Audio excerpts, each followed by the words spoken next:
Bonjour à tous et à toutes, j'espère que vous allez bien. Aujourd'hui on s'intéresse à un territoire durant l'époque soviétique. Moscou voyait la Crimée comme un porte-avions impénétrable. Bien avant cette fonction, la presqu'île a servi tour à tour d'interface entre des civilisations que tout semblait opposer et de territoires dirigés contre l'Empire ottoman. Vous voulez en savoir plus sur la Crimée? Venez avec moi. La Crimée est une presqu'île au sens plein. Y accéder par voie de terre et à pied sec ne peut se faire que par l'isthme de Perekop, facile à barrer avec ses 10 km de large. Un bateau à fond plat permet de passer par le cordon lagunaire de la Rabat qui annonce 2000 mètres de largeur ou d'emprunter la péninsule de Chongar qui pénètre dans les lagunes de Svivac. Tout cela est possible en touriste, mais en condition de guerre. C'est le casse-pipe assuré. Tenir la Crimée permet de contrôler vers l'est la mer d'Azov et l'accès au Don qui y débouche à Rostov. Après avoir franchi le détroit de Kerk, 4,5 km, l'on se trouve dans la péninsule du Taman qui s'ouvre largement sur la steppe de Kouban. C'est déjà le Caucase vers l'ouest. Le maître de la Crimée dicte aussi sa loi à la navigation sur le Dniepr, voie royale, durant des siècles pour rejoindre la Baltique. L'histoire de la Crimée, la tauride des Grecs, est celle d'un méli-mélo de peuples qui passent, qui cohabitent, se mêlent et échangent autant d'ailleurs qu'ils se font la guerre. Venus de l'Est, à travers la grande steppe eurasienne, les peuples cavaliers s'établissent ou défilent dans le nord de la presqu'île et sur les bords de la mer Noire. Successivement, Cimériens, Scythes, Sarmates, Goths, Alains, Huns, Avars, Khazars, Petchékètes, Kitchpak, Koumans, Mongols, Tatars. La liste n'est pas exhaustive. Sur les côtes ouest et la sud de la péninsule, à l'embouchure des fleuves, s'installent les cités maritimes et marchandes grecques, puis beaucoup plus tard, italiennes. Les Grecs voyaient dans la tauride une zone de contact entre civilisation et barbarie, idée partagée par la suite par les Italiens puis les Ottomans.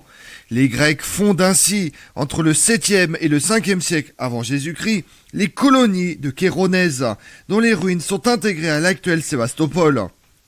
Théodosia, actuelle Féodosia, et Patikapalone, Kerk, ces ports opulents exportent dans toute la Méditerranée et au-delà des céréales, des fourrures, de la cire, du miel, du sel et surtout des esclaves razziés par les peuples des steppes. Rome à son tour établit des garnisons en tauride et commerce avec les royaumes barbares, scythes ou hellénisés comme celui du Bosphore, 5e siècle au 3e siècle avant Jésus-Christ.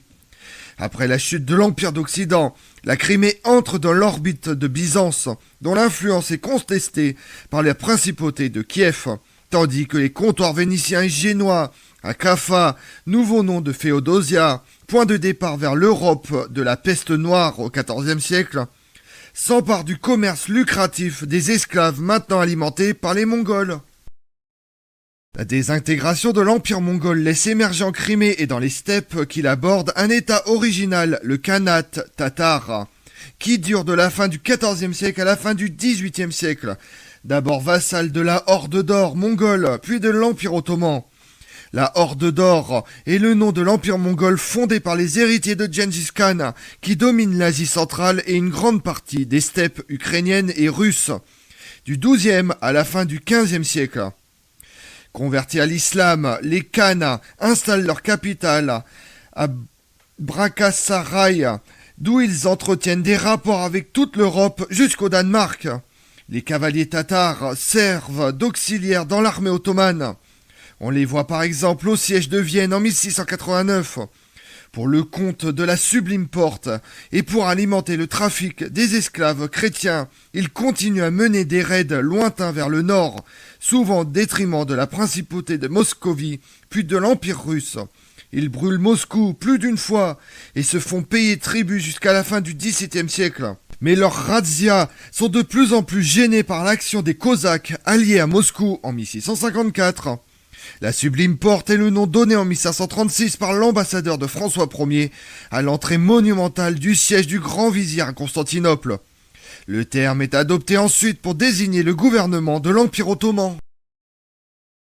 Le véritable élément déstabilisateur du Khanat est la rivalité croissante entre Russes et Ottomans pour le contrôle des steppes, qui bordent la Caspienne, la mer Noire et la mer d'Azov, entre Volga et Danube, sans oublier le Caucase.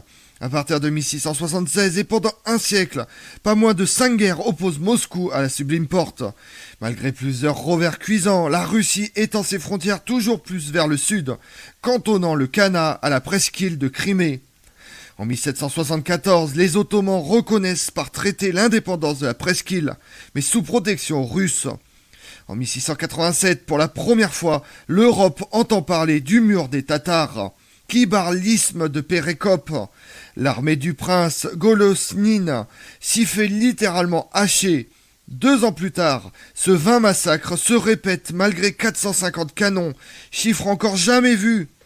La première armée russe a pénétré en Crimée, y parvient en 1736 sous les ordres du Feld-maréchal von Münnich, spécialiste des sièges. Ironie de l'histoire, on relève parmi les commandants du régiment un colonel prussien du nom de Christoph Hermann von Manstein. En lançant à l'assaut 60 000 hommes, soutenus par 400 canons, il parvient à faire sauter le bouchon de Pérékop. Mais trop affaibli, il doit se retirer. Il recommence l'année suivante, cette fois en contournant le mur des Tatars, grâce à une flottille de bateaux à fond plat qui passe le Sivash. Après une éphémère vassalisation du Khanat, délicatesse et incapable d'entretenir une armée moderne, la tsarine Catherine II décide en 1783 d'annexer la Crimée à son empire russe, ce que la Sublime Porte reconnaîtra en 1792 après une nouvelle défaite.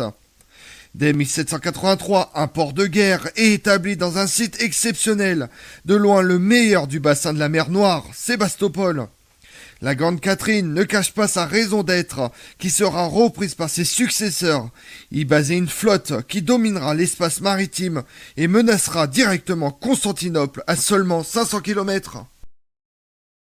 Comme on l'a vu, correspondant à l'antique Chéronèse de Tauride, la Crimée a fait partie du monde grec, devenu romain puis byzantin, tout en étant ouvert au nord aux peuples des steppes, cimériens, scythes, goths, mongols, turcophones, etc., pour rejoindre au XVe siècle l'Empire ottoman, et à la fin du XVIIIe siècle l'Empire russe, puis en 1922 l'Union soviétique.